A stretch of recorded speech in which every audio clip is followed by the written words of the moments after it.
ಇನ್ನು SIT ಪ್ರಾಮಾಣಿಕ ತನಿಖೆ ಮಾಡ್ತಾ ಇಲ್ವಾ? ನಿನ್ನೆ ಈ ಬಗ್ಗೆ HD ಕುಮಾರಸ್ವಾಮಿ ಪ್ರಶ್ನೆ ಎತ್ತಿದ್ದಾರೆ. ಸೊ ಅವರ ಪ್ರಶ್ನೆ ಬಳಿಕ SIT ನಡೆ ಬಗ್ಗೆ ಈಗ ತೀವ್ರವಾದ ಚರ್ಚೆ ಕೂಡ ಆಗ್ತಾ ಇದೆ. ಕಾರ್ತಿಕ್ ಗೌಡಗಾಗಿ ಹುಡುಕಾಟ ನಡೀತಾ ಇದೆಯಾ ಇಲ್ವಾ? ಇನ್ನು ನವೀನ್ ಗೌಡ ವಿರುದ್ಧ ಕೇಸ್ ತನಿಖೆ ಎಲ್ಲಿಗೆ ಬಂತು? ಈ ಪ್ರಶ್ನೆಗಳನ್ನು ಎತ್ತಿದ್ದಾರೆ. SITಗೆ ಹಲವು ಪ್ರಶ್ನೆಗಳನ್ನ HDK ಕೇಳಿದ್ದಾರೆ. ಅದಾದ ನಂತರ ಎಲ್ಲದರ ಬಗ್ಗೆ ಅಂದ್ರೆ SITಯ ತನಿಖೆ ಸಾಗ್ತಾ ಇರೋ ದಿಕ್ಕಿನ ಬಗ್ಗೆ, ಆಯಾಮಗಳ ಬಗ್ಗೆ ಚರ್ಚೆಯೂ ಕೂಡ ಜೋರಾಗಿ ನಡೀತಾ ಇದೆ. ಆಯ್ತು, ಈ ಪ್ರಕರಣದಲ್ಲಿ SIT ಪ್ರಜ್ವಲ್ ರೇವಣ್ಣ ವಿರುದ್ಧ ನಡೆಸ್ತಾ ಇರುವಂತಹ ತನಿಖೆಗೆ ಯಾವುದೇ ಆಕ್ಷೇಪ ಇಲ್ಲ.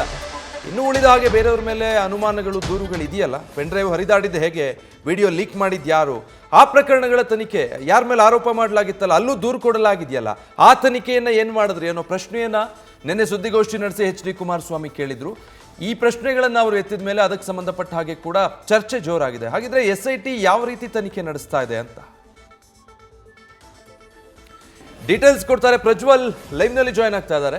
ಪ್ರಜ್ವಲ್, ನಿನ್ನೆ HD ಕುಮಾರಸ್ವಾಮಿ ಅವರು ಕೇಳಿದಂಥ ಪ್ರಶ್ನೆಗಳು, ಸರ್ಕಾರ ಮತ್ತು SITಗೆ ತನಿಖೆ ಪಾರದರ್ಶಕವಾಗಿ ಆಗ್ತಾ ಇದೆಯಾ, ನಿಷ್ಪಕ್ಷಪಾತವಾಗಿ ನಿಜವಾಗ್ಲೂ SIT ತನಿಖೆ ಮಾಡ್ತಾ ಇದೆಯಾ ಅನ್ನೋ ಪ್ರಶ್ನೆಗಳು ಉದ್ಭವ ಆಗುವಾಗ ಮಾಡಿದೆ.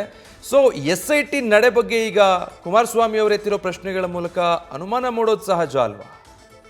ಖಂಡಿತವಾಗಿಯೂ ಕೂಡ ವಿಜಯ್, ಕಾರಣ ಏನು ಅಂತ ಹೇಳಿದ್ರೆ ಇಲ್ಲಿ ಪ್ರಜ್ವಲ್ ರೇವಣ್ಣ ಅವರದ್ದು ಎನ್ನಲಾದಂತಹ ಅಶ್ಲೀಲ ವಿಡಿಯೋ ವೈರಲ್ ಪ್ರಕರಣಕ್ಕೆ ಸಂಬಂಧಪಟ್ಟಂತೆ ಕುಮಾರಸ್ವಾಮಿ ಅವರು ಒಂದು ಪ್ರಶ್ನೆಯನ್ನ ಕೇಳಿದ್ರು. SIT ಅಧಿಕಾರಿಗಳು ಪ್ರಾಮಾಣಿಕವಾಗಿ ತನಿಖೆಯನ್ನು ನಡೆಸ್ತಾ ಇದ್ದಾರಾ ಅನ್ನುವಂಥದ್ದು. ಖಂಡಿತವಾಗಿಯೂ ಕೂಡ ಈ ಪ್ರಶ್ನೆ ಉದ್ಭವ ಆಗುತ್ತೆ. ಕಾರಣ ಏನು ಅಂತ ಹೇಳಿದ್ರೆ ಈ ವಿಡಿಯೋ ಏನಿದೆ ಇದು ಲೀಕ್ ಆಗಿದ್ದು ಎಲ್ಲಿಂದ ಅನ್ನುವುದ್ರ ಬಗ್ಗೆ ಕೂಡ ಫಸ್ಟ್ ತನಿಖೆಯನ್ನ ಮಾಡಬೇಕಾಗಿತ್ತು. ಆದ್ರೆ SIT ಅಧಿಕಾರಿಗಳು ಆ ವಿಚಾರದಲ್ಲಿ ಹಾಗಾದ್ರೆ ಹಿಂದೇಟನ್ನ ಹಾಕ್ತಾ ಇದ್ದಾರೆ ಅನ್ನುವಂಥದ್ದು ಸ್ಪಷ್ಟವಾಗಿ ಗೊತ್ತಾಗ್ತಾ ಇರುವಂತಹ ವಿಚಾರ. ಕಾರಣ ಏನು ಅಂತ ಹೇಳಿದ್ರೆ ಈ ಒಂದು ವಿಡಿಯೋಗೆ ಸಂಬಂಧಪಟ್ಟಂತೆ ಮೊದಲಿಗೆ ಪ್ರಜ್ವಲ್ ರೇವಣ್ಣ ಅವರ ಮಾಜಿ ಕಾರು ಚಾಲಕ ಕಾರ್ತಿಕ್ ಏನಿದ್ದಾರೆ ಅವರ ವಿಚಾರಣೆಯನ್ನು ನಡೆಸಬೇಕಾಗಿತ್ತು. ಆದ್ರೆ SIT ಇಲ್ಲಿವರೆಗೂ ಕೂಡ ಆ ಒಂದು ಕೆಲಸವನ್ನ ಮಾಡ್ತಾ ಇಲ್ಲ ಅನ್ನುವಂತ ಒಂದು ಆರೋಪವನ್ನ ಕೂಡ ಈಗಾಗಲೇ ಕುಮಾರಸ್ವಾಮಿ ಅವರು ಮಾಡಿರುವಂತದ್ದು. ಕಾರ್ತಿಕ್ ಅವರ ವಿಚಾರಣೆ ಯಾಕೆ ಆಗ್ತಾ ಇಲ್ಲ ಅನ್ನೋದ್ರ ಬಗ್ಗೆ ಕೂಡ ಅವರು ಪ್ರಶ್ನೆಯನ್ನೇ ಎತ್ತಿದ್ರು. ಖಂಡಿತವಾಗಿಯೂ ಕೂಡ SIT ಅಧಿಕಾರಿಗಳು ಇದಕ್ಕೆ ಉತ್ತರವನ್ನ ಕೊಡಬೇಕಾಗುತ್ತೆ. ಕಾರಣ ಏನು ಅಂತ ಹೇಳಿದ್ರೆ ಕಾರ್ತಿಕ್ ಎಲ್ಲಿದ್ದಾರೆ ಅನ್ನೋದ್ರ ಬಗ್ಗೆ ಇನ್ನೂ ಕೂಡ ಸ್ಪಷ್ಟವಾಗಿ ಗೊತ್ತಿಲ್ಲ. SIT ಅಧಿಕಾರಿಗಳು ಕೂಡ ಅದ್ರ ಬಗ್ಗೆ ತಲೆ ಕೆಡಿಸಿಕೊಳ್ತಾ ಇಲ್ಲ.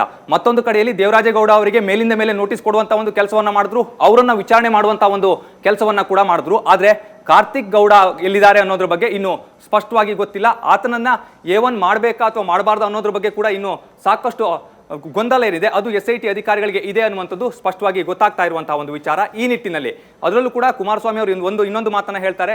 ದಕ್ಷ ಅಧಿಕಾರಿಗಳು ಅನ್ನುವಂಥ ಒಂದು ಕಿರೀಟವನ್ನ ಈಗಾಗಲೇ ಕೊಡಲಾಗಿದೆ. ಆದ್ರೆ ಈ ದಕ್ಷ ಅಧಿಕಾರಿಗಳು ಯಾಕೆ ಹಾಗಾದ್ರೆ ಕಾರ್ತಿಕ್ ಗೌಡ ಅವರ ವಿಚಾರಣೆಯನ್ನ ಮಾಡ್ತಾ ಇಲ್ಲ, ಅವರು ಎಲ್ಲಿದ್ದಾರೆ ಅನ್ನೋದ್ರ ಬಗ್ಗೆ ಪತ್ತೆ ಹಚ್ತಾ ಇಲ್ಲ ಅನ್ನುವಂಥ ಒಂದು ಪ್ರಶ್ನೆಯನ್ನ ಮಾಡಿದ್ರು. ಅದರಲ್ಲೂ ಕೂಡ ಕುಮಾರಸ್ವಾಮಿ ಅವರು ಮೊನ್ನೆ ದಿನ ಇನ್ನೊಂದು ಪ್ರಶ್ನೆಯನ್ನ ಮಾಡಿದ್ರು. ಮಲೇಷ್ಯಾಗೆ ಹೋಗಿದ್ದಾರೆ ಅನ್ನುವಂಥ ಒಂದು ವಿಚಾರದ ಬಗ್ಗೆ ಕೂಡ ಮಾತಾಡ್ತಾರೆ.